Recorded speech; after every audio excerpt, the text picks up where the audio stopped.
Hi everyone, मैं एक software engineer हूँ और मैं ट्रेडर बनने की कोशिश कर रहा हूँ और यहाँ पे उस कोशिश में बहुत सारे स्टॉक्स हैं जो मैं एनालाइज करता हूँ और आज 3 ऐसे स्टॉक मुझे दिख रहे हैं जो मैं शेयर करने वाला हूँ, जिसमें 2 स्टॉक्स जो है वो लार्ज कैप्स है और जो जो लास्ट स्टॉक है वो एक स्मॉल स्मॉल कैप स्टॉक है और इसमें बहुत ही फिलहाल पोटेंशियल दिख रहा है मुझे। तो आइए देखते हैं कौन से स्टॉक्स जो मैं शेयर करने जा रहा हूँ वो यहाँ पे है। और ध्यान रखिएगा, I am not your financial advisor. तो आप जो भी पैसे इन्वेस्ट करोगे इन स्टॉक्स में, उसके पहले आप अपनी एनालिसिस कर लेना। मैं स्टॉक्स रिकमेंड ज़रूर कर रहा हूँ, लेकिन मैं कोई प्राइस पॉइंट नहीं बताऊँगा कि यहाँ बाय करो, यहाँ सेल करो।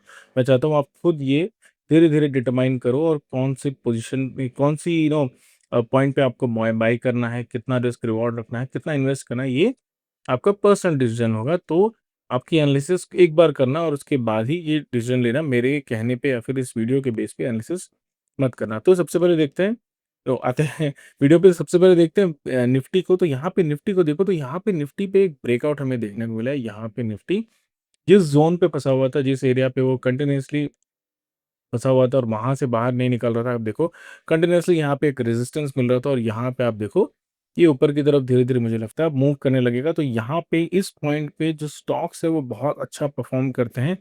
जनरली आप देखो जिस तरह निफ्टी मूव करता है, स्टॉक्स मोस्टली उस तरह ही मूव करते हैं। अगर आप देखो निफ्टी बहुत नेगेटिव होता है, निफ्टी 50 के स्टॉक्स अगर नेगेटिव होते हैं तो बाकी स्टॉक्स जो निफ्टी 50 के बाहर भी उन पे भी एक सेलिंग प्रेशर जो दिखता है और सिमिलरली बाइंग प्रेशर भी दोनों साइड दिखता है। ज़रूरी नहीं कि सिर्फ निफ्टी 50 के स्टॉक्स पे ही, अगर निफ्टी डाउन है तो निफ्टी 50 के स्टॉक्स ही असर होते हैं। जो सेंटिमेंट होता है वो ओवरऑल निफ्टी ही ड्रैग करता है बाकी स्टॉक्स पे। तो ये जानना आपको बहुत ज़रूरी है। तो यहाँ पे आप देखो जिस तरह से मार्केट मूव कर रहा था कंटिन्यूअसली इस रेजिस्टेंस पे ये था और यहाँ पे अभी ब्रेकआउट देके ऊपर की तरफ एक वेट कर रहा है और धीरे-धीरे करके ऊपर की तरफ निकलेगा। और इस पॉइंट पे अगर आप किसी स्टॉक को, अगर आपको लगता है कोई बुलिश है या फिर कोई अच्छी पोज़ीशन पे आपको स्टॉक बाय करना है, तो यहाँ पे अच्छे स्टॉक्स आप उठा सकते हो लॉन्ग टर्म के लिए और शॉर्ट टर्म के लिए भी।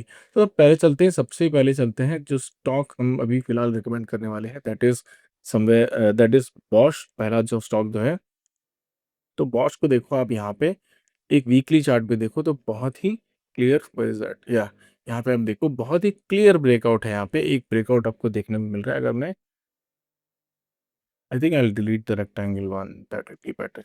यहाँ पे आप देखो, यहाँ पे आप देखो एक यहाँ पे ऑल टाइम हाई को बॉश क्रॉस कर चुका है अपने और यहाँ पे ये इसको ब्रेकआउट देखिए ऊपर की तरफ निकला है। बहुत दिन इसने वेट किया। अगर आप देखो ऑलमोस्ट समवेयर अराउंड जुलाई 28, जुलाई से, ये 3 जुलाई से इस एरिया पे ये बना हुआ था और यहाँ पे इसके बाद हमें यहाँ पे एक ब्रेकआउट देखने को मिला है। मार्केट पर के बॉस जो स्टॉक है वो अपने ऑल टाइम हाई की तरफ निकल रहा है और इस हफ्ते ही, और पर्टिकुलरली अभी जो है वीकली कैंडल, इस हफ्ते की वीकली कैंडल जो ओपन हुई, आप देखो कितनी स्ट्रांग ओपन हुई। तो यहाँ से मुझे लगता है कि अच्छा यहाँ पे हमें देखने को मिलेगा। यहाँ पे अच्छी एक रैली हमें बॉश पे देखने को मिल सकती है। इस एरिया को क्रॉस, यहाँ पे जो स्टॉक है वो क्रॉस करके निकला है, तो यहाँ पे एक अच्छी रैली हमें देखने को मिल सकती है। जनरली अगर आप देखो जो टारगेट होता है वो इस पॉइंट से हम पता लगा सकते हैं। यहाँ पे आप देखो जहाँ से ब्रेकआउट होता है उसका जो प्रीवियस स्विंग होता है यहाँ से 15-16% का, या फिर आप देखो एक लार्जर स्विंग, अगर आप देखो एक कप एंड हैंडल, अगर आप यहाँ पे, I don't think this couple handle but 30-40% ये इजीली यहाँ से मूव करेगा। हो सकता है टाइम फ्रेम थोड़ा ज़्यादा लगे, कुछ मंथ्स लगे, लेकिन यहाँ पे जिस तरह से स्टॉक परफॉर्म कर रहा है, जिस तरह से स्टॉक में अभी फ़िलहाल एक बुलिशनेस दिख रही है, हो सकता है कि ये स्टॉक अच्छा प्रॉफिट आपको दे के जाए। फंडामेंटल्स फ़िलहाल मैं यहाँ डिस्कस नहीं करता हूँ because mostly I trade with technicals. मैं फंडामेंटल्स के बेस पे ज़्यादा ट्रेड नहीं करता हूँ, इसीलिए मैं फंडामेंटल्स यहाँ पे डिस्कस नहीं करना चाह रहा हूँ। But only looking at the market cap, अगर आप देखो,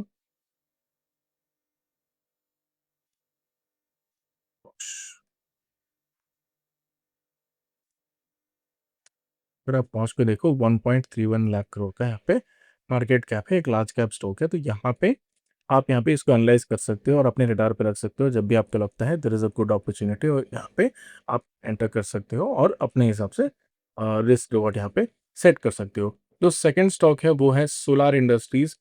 सोलार इंडस्ट्रीज़ को आप देखो तो यहाँ पे इसका हाई अराउंड, जो प्रीवियस हाई था वो अराउंड 17,800 पे था और उसके बाद यहाँ पे स्टॉक में कंटिन्यूअसली इस एरिया पे यहाँ पे स्टॉक होवर कर रहा है अराउंड सम 2 मंथ्स। तो मई, जून, जुलाई ऑलमोस्ट 3 महीने से स्टॉक इसी एरिया में घूम कर रहा है। ऑलमोस्ट 3 मंथ्स, 2 मंथ्स नहीं, 3 मंथ्स में यहाँ पे मार्केट क कंटिन्यूअसली इसी एरिया पे स्टॉक जो है इसी एरिया पे होवर कर रहा है। अगर आप देखो तो यहाँ पे जो है स्टॉक में बहुत बार पुल बैक करने की कोशिश की मार्केट ने, इसको नीचे की तरफ टान रहे थे लोग, जो सेलर्स थे वो ट्राई कर रहे थे।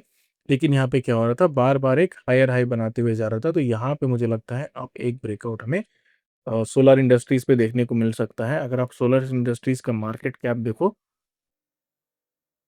तो it is somewhere around 1.72 lakh crore. तो यहाँ पे बड़ा एक लार्ज कैप कंपनी है।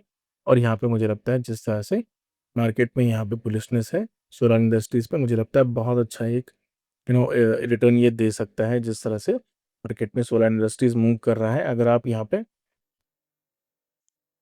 देखो तो यहाँ पे ब्रेकआउट जो है वो क्लियर ब्रेकआउट है, ब्रेकआउट हो चुका है। अगर इस हफ्ते का कैंडल नेगेटिव नहीं हुआ, अगर आप देखो, तो ये ब्रेकआउट आपको देखने को मिलेगा, क्योंकि इसके प्रीवियस कैंडल्स जो थे, अगर आप इनको देखो, तो ये एक डोजी शूटिंग स्टार कैंडल्स जो है वो बने थे। तो यहाँ पे हो सकता है कि ये कैंडल जो है वो आपको एक बड़ा कैंडल की तरफ में कन्वर्ट हो जाए। इसीलिए अपने रडार पे आपको इस स्टॉक को रखिएगा और धीरे-धीरे करके इसको एनालाइज़ करिएगा, किस तरह से इनकी डेली मूवमेंट हो रही है। अगर यहाँ पे एक ब्रेकआउट देखने को मिलता है, तो ब्रेकआउट के बाद एक बाय आप कर सकते हो। अगर आप ज़्यादा रिस्क लेना चाहते हो तो अर्ली बाय कर सकते हो, but I do not recommend that. एक क्लियर ब्रेकआउट के बाद अगर आप एक स्टॉक को खरीदते हो, तो आपको एक स्टॉप लॉस बहुत अच्छी तरह से मिलता है।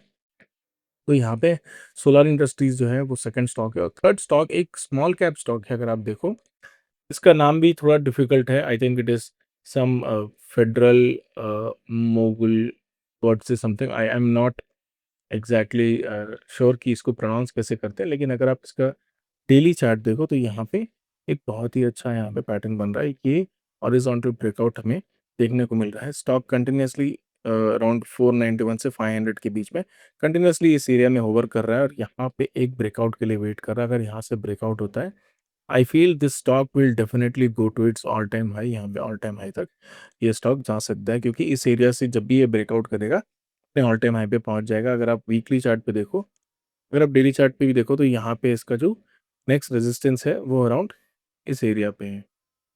समझ गए? इस एरिया पे बैक वीकली चार्ट। अगर आप वीकली चार्ट पे इसको देखो, let's go to monthly chart. अब आपको मंथली चार्ट पे दिखाता हूँ पहले। तो यहाँ पे आप देखो, ये स्टॉक बिकॉज़ ये स्मॉल कैप स्टॉक है, आप देखो किस तरह से बहुत वाइल्ड यहाँ पे अप्स एंड डाउन्स होते हैं मार्केट में। तो मैं आपको मंथली चार्ट इसीलिए दिखाना चाहता था, क्योंकि आप जो रिस्क है वो समझो। यहाँ पे आप देखो, ये अराउंड 22 रुपीज़ पे था, 22 रुपीज़ से ये चल गया था 530 पे, तो बहुत ही अच्छे गेन्स हुए। सिमिलरली ये 530-40 से गिरकर फिर से 30 रुपए पे आ गया। तो यहाँ पे जो बायर्स हैं, तो उसको अगर आपने यहाँ पे कहीं पे सेल करके निकल गए होंगे, तो बहुत अच्छा है। अगर वो नहीं निकले होंगे, इस पे फँसे रहेंगे, तो लॉस भी उसी तरह हो रहा है। जिस तरह पे इसमें पॉजिटिव है, उतनी नेगेटिविटी भी यहाँ पे है। तो यहाँ पे देखो, फिर से यहाँ पे रेज़ किया, और 30 रुपए से ये चल गया 300 पे। यहाँ पे 300 के बाद फिर से यहाँ पे 178 से ये चला गया 621 पे। और यहाँ पे फॉल भी आप देखो, 2-3 महीने में यहाँ पे सारा जो गेन्स है वो सारे उड़ गए यहाँ पे। तो आप देखो कंटिन्यूअसली स्टॉक में जो है वो वॉलेटिलिटी बहुत ज़्यादा है। तो बहुत वॉलेटाइल स्टॉक है, लेकिन जो जिस तरह के गेन्स ये दे रहा है वो भी बहुत अच्छे हैं। तो यहाँ पे आप अगर आप देखो, तो इसके फंडामेंटल्स आते हैं, आई थिंक। अगर आप फंडामेंटल्स में देखो, तो 2,700 करोड़ की कंपनी है, स्मॉल कैप कंपनी है। और अगर आप ओवरऑल इसके प्रॉफिट देखो, या फिर अगर आप इसका ऑपरेटिंग प्रॉफिट हुआ, प्रॉफिट बिफोर टैक्स हुआ, नेट प्रॉफिट हुआ, या फिर आप इसकी लायबिलिटीज़ भी चेक करो, जो भी आप कैश फ्लो चेक करो, तो सारे अभी फ़िलहाल पॉज़िटिव है, जिस तरह से ये स्टॉक दिख रहा है। स्टॉक जो है वो अगर आप देखो, manufactures, supplies and distributes automotive components like piston rings etcetera 2, 3, 4 wheelers के लिए ये कंपोनेंट्स बनाती है। तो यहाँ पे जो स्टॉक में जितने भी अ, ऑटो सेक्टर से जुड़ा हुआ स्टॉक है, तो यहाँ पे स्टॉक में अगर आप देखो, जी ये फंडामेंटल्स पे के बेसिस पे मैं यहाँ पे आपको नहीं बोल रहा हूँ डिसीजन लेने। मैं जो डिसीजन आपको दे रहा हूँ, मैं भी जो रिकमेंडेशन आपको दे रहा हूँ, that is purely based on technicals. यहाँ पे टेक्निकल एनालिसिस के बेस पे दे रहा हूँ, फंडामेंटल्स पे नहीं दे रहा हूँ। Even though the fundamentals are looking good, यहाँ पे फंडामेंटल्स जो है आप एक बार जाके ज़रूर चेक करना। तो फंडामेंटल्स भी यहाँ पे अच्छे लग रहे हैं, लेकिन अगर आप देखो इसके डेली चार्ट को, तो डेली चार्ट पे यहाँ पे एक बहुत ही अच्छा ब्रेकआउट मुझे देखने को मिल रहा है। यहाँ से अगर आप देखो इसका जो प्रीवियस हाई था, यहाँ से अगर ब्रेकआउट देगा तो 23, 24, 25% का टारगेट हमें ईज़िली मिलेगा और ये इसका ऑल टाइम हाई है। तो यहाँ से अगर ये ऊपर की तरफ निकलेगा तो बहुत ही अच्छा जो प्रॉफ़िट है वो हमें देकर जाएगा। तो यहाँ पे इन स्टॉक्स जो है, इस तरह के स्टॉक्स जो है वो ऑफ कोर्स बहुत अच्छा प्रॉफ़िट देते हैं, but on the other hand यहाँ पे लॉस भी बहुत ज़्यादा होता है। तो जब आप इन स्टॉक्स में इन्वेस्ट कर रहे हो तो मेक श्योर आपका रिस्क एपेटाइट के हिसाब से आप इसमें इन्वेस्ट करो। अगर आपको लगता है कि आप इतना रिस्क नहीं लेना चाहते हो, आप अपने कैपिटल प्रोटेक्शन में ज़्यादा ध्यान देना चाहते हो, ना कि इस तरह के रिस्की बेट्स लेना चाहते हो, तो बाकी 2 स्टॉक्स जो है वो बहुत ही लार्ज कैप स्टॉक्स है, उतनी वॉलेटिलिटी उसमें नहीं है। स्टॉक्स बहुत धीरे मूव होता है, लेकिन एक मूवमेंट जो है आप कैप्चर कर सकते हो, इतनी वॉलेटिलिटी उसपे नहीं होती जिस तरह के, अगर आप देखो स्टॉक्स में एक-एक कैंडल आप देखो जिस तरह के विक्स भी है, अगर आप देखो फॉर एग्ज़ाम्पल ये ग्रीन कैंडल को 431 से आई थिंक विदिन 2 वीक्स यहाँ पे 90 तक चला गया था, तो ऑलमोस्ट 70-80 पॉइंट्स का यहाँ पे मूव है। 10-20% का मूव 1-2 हफ्ते में ही आ रहा है, तो यहाँ पे जो स्टॉक है वो बहुत वॉलेटाइल है। तो इसीलिए मैं बोल रहा हूँ कि अगर आपको लगता है कि आप इतना रिस्क नहीं ले सकते हो, सिर्फ इससे कि आप जितना रिस्क लोगे आपको इतना प्रॉफ़िट मिलेगा। लेकिन ज़रूरी नहीं कि हर बार आपको रिस्क लेना ही ज़रूरी है। तो मैं इतनी बार ये इसलिए बोल रहा हूँ बिकॉज़ बहुत बार लोग क्या करते हैं, स्मॉल कैप स्टॉक अ, को देखकर लोग बहुत ज़्यादा पैसा उसमें लगा देते हैं और बाद में वो लूज़ कर जाते हैं।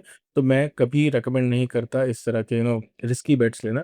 Always try to be on the safer side. अगर आपको लगता है कि आप एक पर्टिकुलर अमाउंट कंप्लीटली अगर ज़ीरो भी हो जाए उसके बाद भी आपको चलेगा, तो this is the stock for that. It can make 10 times of that money but it can also lose the complete value. So ये वो स्टॉक्स थे जो फिलहाल मुझे लगता है बहुत अच्छे पॉइंट में है बाय करने के लिए। मैंने अभी इनमें पोज़ीशन नहीं ली है। धीरे-धीरे करके मैं भी इनमें पोज़ीशन बनाऊँगा और बहुत सारे जो करंट जो पोर्टफोलियो के पोज़ीशंस है आप मेरे चैनल पे जाके देख सकते हो। और अगर आप भी धीरे-धीरे करके ये जर्नी जो है मेरी एज़ अ सॉफ्टवेयर इंजीनियर फ़िलहाल मैं हूँ और धीरे-धीरे करके मैं एक स्विंग ट्रेडर बनना चाहता हूँ। स्विंग ट्रेडर बोलो या आप स्कैल्पिंग बोलो, जो भी है फ़िलहाल तो एक स्विंग स्विंग ट्रेडर की जर्नी में देख रहा हूँ। तो एक सॉफ्टवेयर इंजीनियर से स्विंग ट्रेडिंग किस तरह से मैं अभी फ़िलहाल यहाँ पे ट्रांज़िशन करूँगा, किस तरह से ये जर्नी रहेगी। अगर आपको भी इस जर्नी में मेरे साथ रहना है तो please subscribe to the channel और मिलते हैं अगले वीडियो में।